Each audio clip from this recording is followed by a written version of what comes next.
레알이 16살의 엔드릭에게 지불한 7,200만 유로, 첼시가 17살의 이스테방 윌리앙에게 투자한 6,500만 유로, 그리고 현재 유럽 1군 무대 경험이 전무한 10대 선수 한 명의 가치는 1,000억 원에 육박하고 있는데, 이러한 현상은 더 이상 단순한 유망주 투자가 아니며 이것은 거대한 공포 심리가 결합된 현대 축구의 가장 기이하고 위험한 금융버블일지도 모르는 상황입니다. 오늘은 이 거대한 10대 선수 몸값 버블이 어떻게 형성되었는지, 이것이 과연 미래를 위한 합리적인 투자 전략인지 알아보겠습니다. 그럼 지금 바로 시작합니다.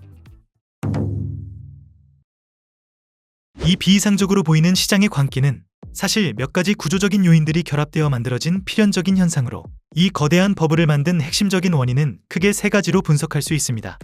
먼저 심리적인 요인 중 하나로 바로 놓치는 것에 대한 공포인데, 2010년대 네이마르나 은바페 같은 선수들이 10대에 엄청난 잠재력을 보였을 때 많은 클럽들은 그들의 몸값을 망설였습니다.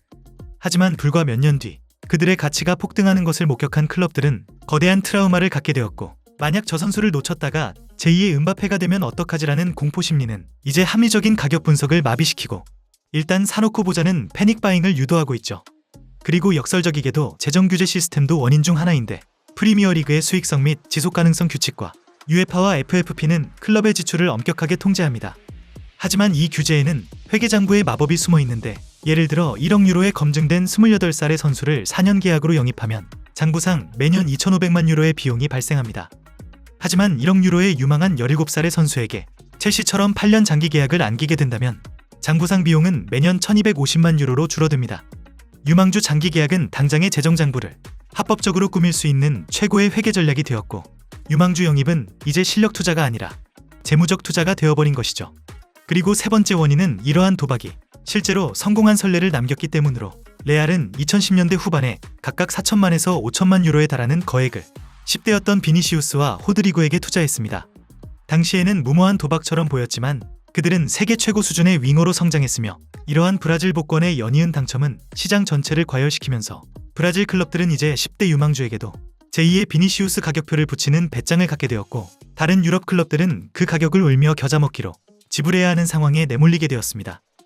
10대 선수에게 1,000억 원을 베팅하는 클럽들의 행위는 표면적으로는 비이성적인 도박처럼 보이지만 그 이면에는 과거의 축구 논리가 아닌 냉혹한 금융투자의 관점이 자리 잡고 있습니다. 이들의 투자 논리는 실리콘밸리의 벤처 캐피털 모델과 정확히 일치하는데, 벤처 캐피털은 10개의 스타트업에 투자할 때 그중 9개가 실패할 것을 이미 계산해 놓고, 그들이 노리는 것은 10개 중 단 1개가 기업 가치 1조 원 이상으로 성장하여 9개의 실패 비용을 모두 만회하고도 남는 막대한 수익을 안겨주는 것입니다. 축구 클럽들도 마찬가지로 10명의 유망주에게 총 2억 유로를 투자했을 때 9명이 평범한 선수로 끝나며 투자금을 잃더라도 단 한 명이 제2의 비니시우스나 은바페로 성장하는 순간 그 선수의 시장 가치는 2억 유로를 훌쩍 뛰어넘게 됩니다. 이 고위험 고수익 구조 속에서 10대 유망주 영입은 복권과도 같지만 여러 장을 사면 반드시 당첨되는 확률 게임으로 변모합니다. 더욱 중요한 것은 이 모델의 핵심인 선수가 꼭 해당 클럽의 1군에서 성공할 필요조차 없다는 점입니다. 선수는 이제 선수이기 이전에 클럽의 회계 장부상 자산으로 취급됩니다. 2천만 유로에 영입한 18세 선수를 3년간 여러 클럽으로 임대를 보내게 되는데, 그는 단 한 번도 모구단 1군 경기에 뛰지 않았음에도 임대 활약으로 시장 가치가 4천만 유로로 상승하면 구단은 그를 되팔아 2천만 유로의 순수익을 장부에 기록합니다. 이러한 투자 방식은 클럽에 따라 두 가지 유형으로 나뉘는데, 첫째는 레알 마드리드와 같은 육성형 투자입니다. 그들은 엔드릭, 비니시우스, 호드리고를 영입할 때 명확하게 그들을 1군 핵심 선수로 키워내겠다는 스포츠적 목적을 가지며, 이는 클럽의 미래를 위한 장기적인 선수 육성 프로젝트에 가깝습니다. 둘째는 토드볼리 체제의 첼시로 대표되는 자산형 투자로, 그들은 수많은 10대 선수들을 수집하고 그들 대부분을 위성 구단이나 여러 클럽으로 즉시 임대로 보내며, 이들의 1차 목표는 첼시 1군이 아니라 멀티클럽 시스템 안에서 선수의 자산 가치를 띄우고 재무제표를 관리하는 것입니다. 클럽들의 냉정한 벤처 캐피털식 투자 논리는 그 대상이 기계나 주식이 아닌 10대의 인간이라는 가장 중요하고 위험한 사실을 간과하고 있습니다. 이 거대한 버블은 선수 개인과 투자한 클럽까지, 그리고 축구 생태계 전체를 파괴할 수 있는 다수의 시한폭탄을 안고 있는 셈이죠. 가장 먼저 선수 개인이 겪는 치명적인 심리적 압박으로 17살의 소년에게 1,000억 원이라는 가격표가 붙는 순간부터 그는 더 이상 유망주가 아닌 움직이는 투자 자산이 됩니다.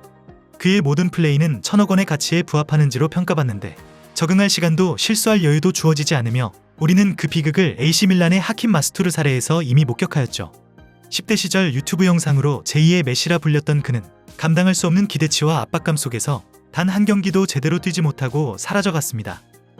레알 마드리드로 이적했던 마르틴 웨데고르의 첫 번째 실패도 그의 재능보다 10대 슈퍼스타라는 상품성이 먼저 소비되었던 결과입니다. 아이러니하게도 이 압박감을 이겨내고 너무 일찍 성공하는 것도 역시 치명적인 위협인데, 현재 바르셀로나의 10대 선수 중 한 명인 라민 야말은 클럽과 스페인 국가대표팀의 모든 경기를 소화하며 혹사당하고 있죠. 이는 과거 바르셀로나의 페드리가 18세의 나이에 한 시즌에 73경기를 뛰고 결국 번아웃과 고질적인 부상에 시달리게 된 과정과 정확히 일치하죠.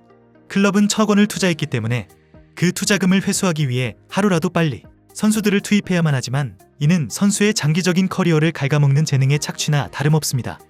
결국 이 복권이 꽝으로 판명되었을 때 클럽 역시 재앙적인 재정 위기에 직면하는데, 자산형 투자의 상징이었던 첼시의 장기 계약은 이 버블이 터졌을 때 최악의 시한폭탄이 되는 것이죠.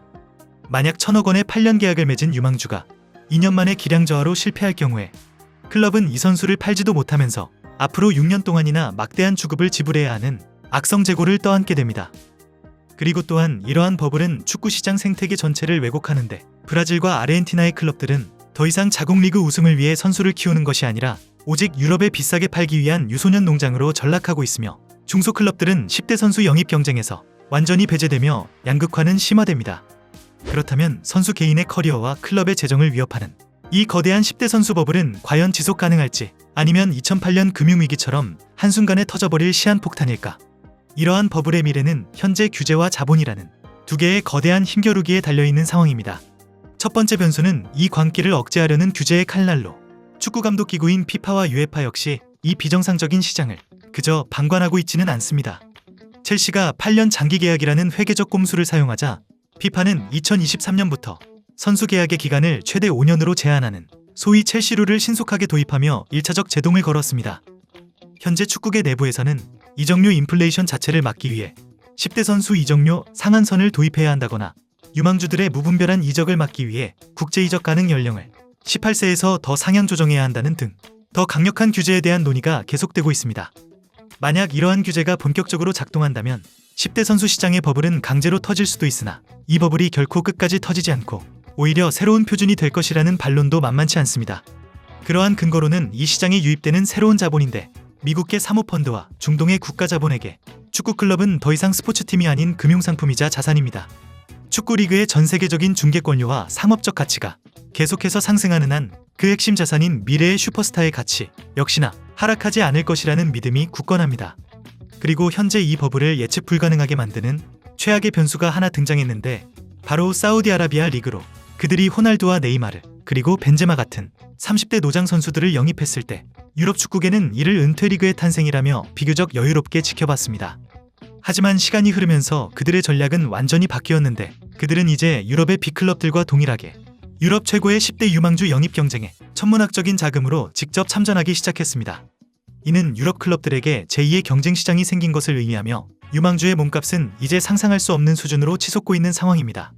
이렇게 지금까지 10대 유망주들의 몸값 버블 현상에 대해 알아보았는데, 클럽들은 더 이상 단순히 선수를 키우는 것이 아니라 이제는 미래 자산에 투자하고 있는 셈입니다.